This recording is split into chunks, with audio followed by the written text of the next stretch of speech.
ہمیں تو jail manuals کے لحاظ سے بھی آپ لوگوں نے کوئی سہولیات نہیں دی تھی، اور آج بھی جو وزیر اعظم عمران خان کے ساتھ ہو رہا ہے،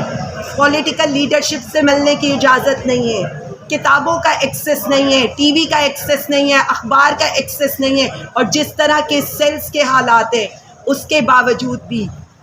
وہ ایک لیڈر مسکرا کر کہتا ہے کہ میں عوام کی حقیقی آزادی لیے بغیر نہیں آؤں گا۔ تو مان لے آپ ہار گئے ہیں، اور وہ وہاں کھڑا ہو کر مسکرا کر یہ کہہ رہا ہے کہ میں اپنے عوام کے حق کی جنگ جیت رہا ہوں۔ اور میں صرف اتنا کہوں گی کہ ہم اپنے لیڈر کے ساتھ ڈٹ کے کھڑے ہیں، کھڑے رہیں گے، اور ایک ہی لیڈر ہے جو اس ملک کو بچا سکتا ہے، وہ ہے وزیر اعظم عمران خان۔ پاکستان زندہ باد، عمران خان زندہ باد۔ کورٹ میں بنیادی طور پہ اپنے ورکرز کی کیس کے لیے آئے ہوئے ہیں، جس میں وہ ورکرز جو کہ 9 مئی کے الزام میں گرفتار ہیں اور 1 سال سے زیادہ کا عرصہ گزر گیا ہے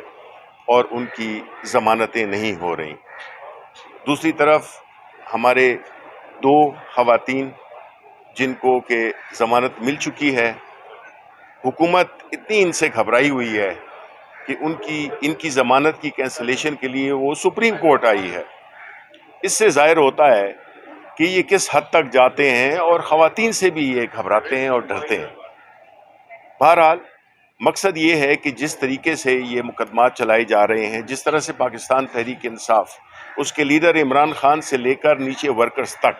جس طرح کے ان کے مقدمات جو کہ مکمل طور پہ سیاسی مقدمات ہیں، اور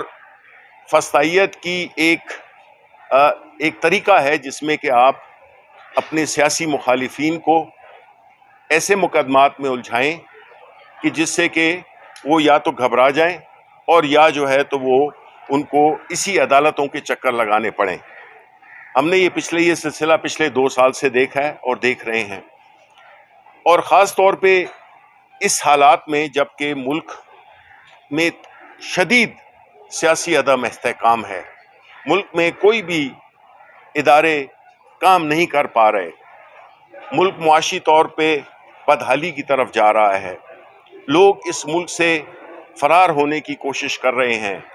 خود نیب کے چیئرمین نے کہا ہے کہ 25,000 سے زائد لوگ بیرون ملک کے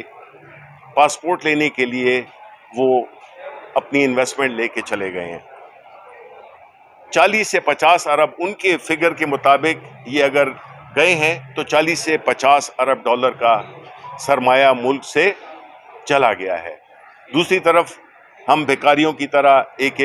ارب ڈالر مانگ رہے ہیں۔ وہ اس وجہ سے کہ اس حکومت کی یہ چاہے پورے خطے میں چکر لگاتے رہیں، ان کی کوئی سیاسی حیثیت نہیں ہے۔ یہ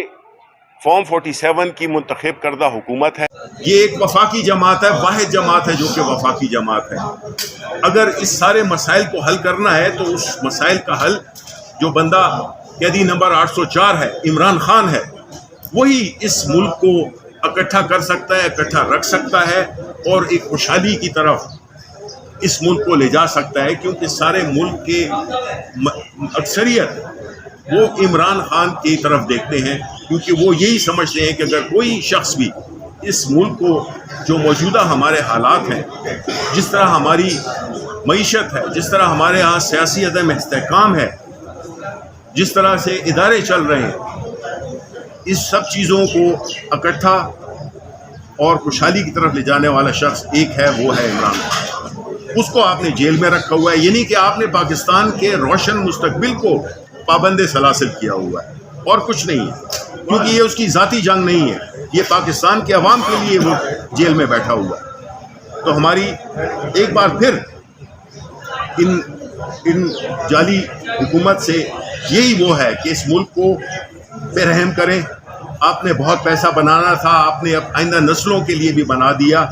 آپ اس ملک پہ رحم کریں، اس ملک کے عوام پہ رحم کریں، آزاد اور شفاف الیکشن کرائیں، اور یہ جو الیکشن کمیشن میں بیٹھے ہوئے ہیں، جنہوں نے کہ تاریخ کا بدترین الیکشن کروایا اور ریٹائر بھی ہو چکے ہیں، لیکن باوجود اس کے وہ بیٹھے ہوئے ہیں، تو یہی واحد حل ہے اس ملک کو بچانے کا۔ کہ ہمیں ایک صاف اور شفاف الیکشن کمیشن پہلے، اور اس کے بعد صاف اور شفاف الیکشن چاہیے، کیونکہ اکانومسٹ کے انٹیلیجنس یونٹ نے پاکستان کو ایک فسطائی حکومت بنا دیا ہے. اس میں درجہ بندی جو ڈیموکریسی کی جو انڈیکسنگ ہے اس میں ہم نیچے آئے ہیں اور وہ اتھارٹیرین اسٹیٹس میں شامل ہو گیا ہے. ایسے حالات میں اس ملک میں کون سرمایہ کاری کرے گا؟ اس ملک میں کون ٹورزم کرے گا؟ تو یہ سارے چیزیں ہیں جس کو کہ پاکستان کے عوام نے بھی دیکھنا ہے، اور وہ لوگ جو کہ اس وقت فیصلہ سازی کر رہے ہیں ان کو ملک کے مستقبل کو دیکھنا ہے، کیونکہ یہ ملک اس طرح نہیں چل سکتا.